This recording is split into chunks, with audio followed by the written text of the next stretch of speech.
Hello दोस्तों, आप सभी का स्वागत है हमारे यूट्यूब चैनल कविंदर भैया। तो आज हम पढ़ेंगे कक्षा 7 का महान व्यक्तित्व पाठ 28। पाठ का नाम है बंकिम चंद्र चटर्जी। इस पाठ को हम पढ़ेंगे और इसका प्रश्न उत्तर भी देखेंगे। तो चलिए सबसे पहले हम इस पाठ को पढ़ते हैं और अच्छे तरीके से समझते हैं। तो चलिए शुरू करते हैं।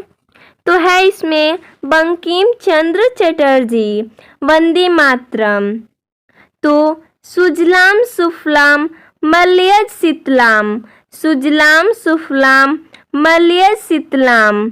गीत के रचयिता बंकिम चंद्र चटर्जी भारतीय स्वतंत्रता संग्राम में जन जन के प्रेरणा स्रोत थे।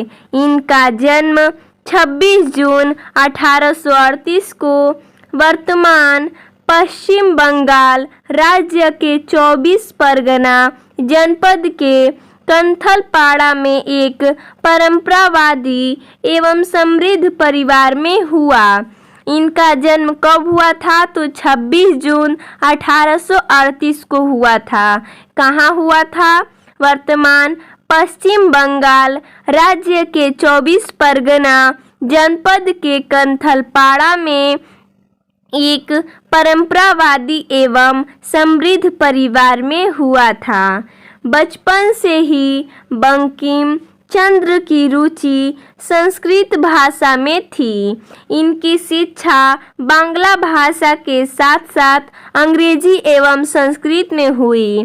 तो दोस्तों ऐसा प्रश्न पूछ सकता है कि बंकिम चंद्र बचपन में किस विषय में रुचि रखते थे? तो हो जाएगा संस्कृत। किसमें? तो संस्कृत भाषा में वो रुचि रखते थे बचपन में। बंकिम चंद्र एक मेधावी और परिश्रमी छात्र थे। उन्होंने वर्ष 1858 में बीए की परीक्षा प्रथम श्रेणी में उत्तीर्ण की और कलकत्ता विश्वविद्यालय से पास होने वाले प्रथम भारतीय स्नातक बने।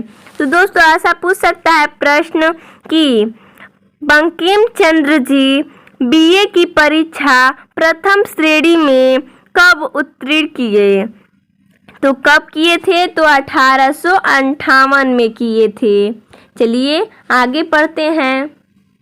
आगे दिया है कलकत्ता विश्वविद्यालय के पास होने वाले प्रथम भारतीय स्नातक बने। शिक्षा समाप्ति के तुरंत बाद ही पिताजी की आज्ञा का पालन करते हुए इन्होंने 1858 में ही सरकारी सेवा में डिप्टी मजिस्ट्रेट का पदभार ग्रहण किया। इन्होंने 1858 में अपने पिताजी का आज्ञा पालन करते हुए 1858 में सरकारी सेवा में किसका पदभार ग्रहण किया? तो डिप्टी मजिस्ट्रेट का। सरकारी सेवा में रहते हुए इन्होंने तत्कालीन बंगाल के विभिन्न जिलों में सेवाएं दी। बंकिम चंद्र प्रशासनिक समस्याओं को सुलझाने में अपनी कुशलता, कर्मठता और मानवीय गुणों से ओतप्रोत सरकारी कर्मचारी के रूप में प्रसिद्ध थे। कुछ समय तक बंकिम चंद्र बंगाल सरकार के सचिव पद पर भी कार्यरत रहे। इन्हें राय बहादुर और CIE की उपाधियों से भी विभूषित किया गया। सरकारी सेवा से बंकिम चंद्र 1891 में सेनानिवृत्त हो गए। चलिए आगे पढ़ते हैं। आगे दिया है सरकारी सेवा में रहते हुए बंकिम चंद्र ने 1897 का भारतीय स्वतंत्रता संघर्ष अपनी आंखों से देखा था। शासन प्रणाली में वर्ष 1858 में आकस्मिक परिवर्तन हुआ था। भारत की शासन व्यवस्था ईस्ट इंडिया कंपनी के हाथ से सीधे महारानी विक्टोरिया के नियंत्रण में आ गई। बंकिम चंद्र शासकीय सेवा में रहते हुए किसी आंदोलन में प्रत्यक्ष रूप से भाग नहीं ले सकते थे। अतः उन्होंने स्वतंत्रता आंदोलन के लिए जन जागरण का संकल्प लिया और इसके लिए इन्होंने साहित्य को माध्यम बनाया। चलिए आगे पढ़ते हैं। बंकिम चंद्र चटर्जी ने यद्यपि आजीविका के लिए सरकारी सेवा की, किंतु इनमें स्वदेश प्रेम, राष्ट्रीयता की भावना, स्वभाषा प्रेम कुट कुट कर भरा था। युवावस्था में ही बंकिम चंद्र जी ने अपने एक मित्र का पत्र बिना पढ़े ही मात्र इसलिए वापस कर दिया क्योंकि वह अंग्रेजी भाषा में लिखा था। इतना ही नहीं, इन्होंने पत्र पर यह टिप्पणी भी लिखी थी कि अंग्रेजी न तो तुम्हारी मातृभाषा है और न ही मेरी। सरकारी सेवा में रहते हुए भी बंकिम चंद्र कभी भी अंग्रेजों के दबाव में नहीं आए। बंकिम चंद्र चटर्जी बांग्ला भाषा के प्रतिष्ठित कवि व उपन्यासकार थे। आधुनिक युग में बांग्ला साहित्य का उत्थान 19वीं सदी के मध्य से आरंभ होता है। रविंद्रनाथ टैगोर के पूर्ववर्ती बांग्ला साहित्यकारों में बंकिम चंद्र का अद्वितीय स्थान है। बांग्ला साहित्य में जनमानस तक पैठ बनाने वाले साहित्यकारों में बंकिम चंद्र चटर्जी पहले साहित्यकार थे। बंकिम चंद्र चटर्जी ने कुछ कविताओं की रचना करके साहित्य के क्षेत्र में प्रवेश किया।